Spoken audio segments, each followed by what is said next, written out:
Didrik Solli Tangen og hans samboer Benedikte er to av flere 100.000 nordmenn som bidrar til at finn.no hver uke har bortimot 1 million treff. Didrik er nå aktuell med egen TV-serie om finn.no, hvor vi blir kjent med kjøpe- og salgskåte nordmenn. Didrik, velkommen. Tusen takk. Ja, Jenny Skavlan syr om kjoler. Du synger deg gjennom kildesortering i reklame på TV. Og nå dette programmet på TV Norge som handler om å selge og kjøpe brukt. Er vi blitt så miljøbevisste, eller er det litt sånn trend det også? Ja, altså, jeg vet ikke helt om det er trend, men jeg er nå av den oppfatning at jeg synes det er veldig fint å gjøre folk oppmerksom på ting. Og selv om ikke jeg er noe prakteksemplar av en kildesorterer, for det skal jeg ærlig innrømme at det er jeg ikke. Men det å kunne være med å bidra til at folk gjør noe, eller kanskje blir litt mer oppvakt på det da. Det synes jeg er fint å kunne være med på. Julie, du er miljøsjef på Norges hippeste festival, Øyafestivalen. Oi, takk. Og der går jo kjendiser og trendsettere rundt og spiser økologisk falafel og hører på indie-band som skal redde verden. Er denne miljøbevisstheten ekte, eller er den påtatt? Den er veldig ekte hos veldig, veldig mange. Og det vil alltid være noen som kjøper økologiske ting fordi, ja, som en form for avlat kanskje, og forbedre samvittighet selv. Men vi merker at vi jobber jo med det her hele året. Og vi jobber for å lage en grønnere festival, og vi jobber med andre festivaler for å lære av dem, og vi jobber med næringslivet, og vi jobber med fantastiske, flinke folk. Vi jobber med Natur og Ungdom, for eksempel, og slike folk. Og vi ser jo at folk bryr seg, og folk bryr seg mer og mer, og folk vil gjerne gjøre ordentlige ting. Ja, jeg tenker at det er gøye reklamer, som vi ser mer og mer av. Det er til og med egne TV-program. Jeg ser i mitt eget miljø, så føler jeg jo at folk blir mer og mer bevisst på dette her. Tror du det meste er en trend, at det plutselig blir sånn trendy å være miljøbevisst? Eller er vi på vei til å få en bedre verden? Jeg tror vi er på vei til å få en bedre verden. Hadde ikke vi trodd det, så kunne vi bare lagt oss ned her og begynt å grine med det samme. Men jeg tror at vi blir veldig inspirert av folk som går ut og snakker om dette. Og jeg blir enormt inspirert av mine venner når de sier at de har kjøpt den og den økologiske maten, eller vi skal ikke kjøpe oss en ny sofa på så og så mange år, vi skal tenke, ja, man bare skal tenke litt før man kjøper alle disse tingene. For det er jo fryktelig gøy å shoppe. Det er vanskelig å la være. Ja, for det er jo, det synes du jo, Didrik. Selvfølgelig, men nei, jeg synes jo det er veldig gøy å ta turen innom, for eksempel da nå. Tilfeldigvis så nevner jeg da Finn da. Men det er liksom noe med at det er enkelt å gå inn, og det synes jeg er veldig fint å kunne ta en tur innom der og sjekke før du går i butikken og kjøper noe nytt. Kanskje du kan da på en måte resirkulere noe andre har brukt, kontra det å kjøpe noe nytt hele tiden da. Ja, men er du en brukthandler? Eller det er du ikke, det vet jeg at du ikke er. Du er Didrik Solli Tangen. Jo, nei, altså. Men handler du brukt? Jeg handler mye brukt, og det kan være alt fra båt og motorsykkel og bil og, altså, til sofa, liksom. Nå er det dumt, for nå nevnte du båt.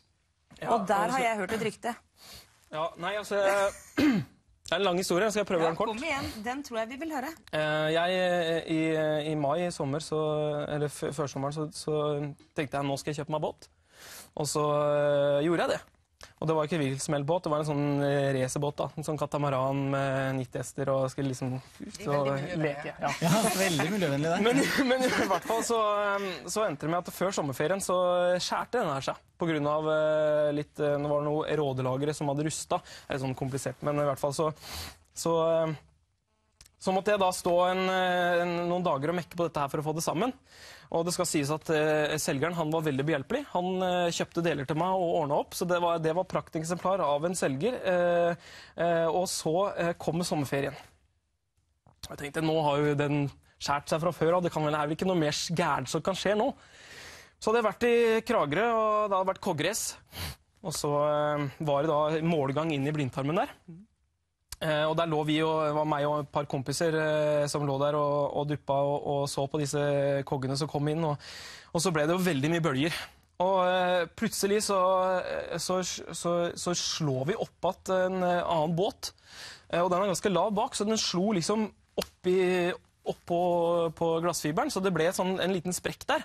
Men jeg tenkte sånn, ja, det er ikke så nøye. Og i tillegg til det så låste båten seg forover. Sånn at jeg han ene kameraten min som sto og holdt inntil en seilbåt, da, han ble jo stående og ble lenger og lenger, for båten gikk jo fremover. Jeg hadde jo ikke sjans å sette i revers eller noen ting. Og til slutt så ble han jo bare hengende, da, så han hang jo igjen der på båten, og vi holdt på å krasje i en kogg, og det var bare helt kaos inni blindtarmen der, vet du. Og jeg var på andre siden av med motorlokket, da, ikke sant, for å se hva som var gærent, da, så hadde jo en vaier som hadde hoppet av, og det var bare helt kaos. Og så kom vi oss hjem, da, for jeg får få på den vaieren igjen, og så tenker jeg ikke noe mer over den sprekken. Kommer hjem, og det blir litt dårlig vær, så det blir ganske mye sjø og litt sånn, og båten den ligger ute på hytta vår, og etter da 2 dager som det har vært ganske mye vind og blest, så har det blitt stille, og jeg skal ned, nå skal jeg ut og kjøre båt igjen, tenker jeg. Kom jeg ned. Og da var båten sekt. Så da tenkte jeg, ja, Da var den hva gjør jeg nå? rett og slett? Ja, da var den sunket. Heldigvis så var det ganske grunt, altså motoren sto over vann. Jeg fikk dratt denne tunge båten inn på stranda, lensa den tom for vann, og fikk den til å flyte igjen. Den hadde overlevd, og motoren startet, og alt var egentlig greit, så jeg fikk ordne opp i det, renska med ferskvann og masse greier. Og så på slutten, altså som ikke det var nok, så på slutten av ferien, så tror du ikke at propellakslingen løsner da? Sånn at jeg sitter der på vei til Kragerø, og plutselig så hører jeg bare sånn, og så bare det ikke noe, det bare slurer. Og jeg tenker, hva gjør jeg nå? Så må jeg ringe til pappa dem, og kommer så måtte taue meg hjem da. Dette er den beste brukte kjøp-reklamen jeg har hørt i hele mitt liv. Jeg skal for øvrig selge den til våren, så for dere som er interessert, så det bare å gå inn på Finn. Men nå mener jeg at nå det ikke noe mer som kan skje gærent med den båten, for nå har den vært igjennom alt, ass. Ja, det skulle man tro. Nå det bare sånn, den foolproof. Det er bra salgspitch. Bare kjøpe denne. Den har vært gjennom alt. Veldig. Julie, dette med å kjøpe og handle brukt, det gjør vi jo som vi da skjønner mer og mer alle sammen. Og det synes du vi skal fortsette med, ikke sant? Selvfølgelig. Det er kjempebra. Og vi må klare å tenke på at alle disse tingene her, de kommer jo fra et sted. Om det er båter eller treverket som er i båtene. Jeg jobber lenge i Regnskogfondet. Vi er veldig opptatt av at det ikke skal være teak, for eksempel, i båtene man kjøper. Man kjøper en brukte båter, så er det selvfølgelig greit. Men hvordan klarer vi å tenke oss til at det finnes ikke en fabrikk med en eller annen Harry Potter-fyr som står og bare gjør et slag med tryllestaven, og så kommer ting ut av intet. Hvordan klarer vi å forholde oss til at ting kommer fra et sted? Det kommer gjerne langveis fra. Det er godt at vi blir flinkere og flinkere på dette her. Det er vi veldig glad for. Ja. Og så har dere kanskje inspirert oss til å bli enda flinkere. Ja, så tusen takk for det, for at dere kom begge to. Så sier vi som Blekkulf, bruk hodet, vi har bare en klode. Veldig bra, altså. Ja, ikke det bra?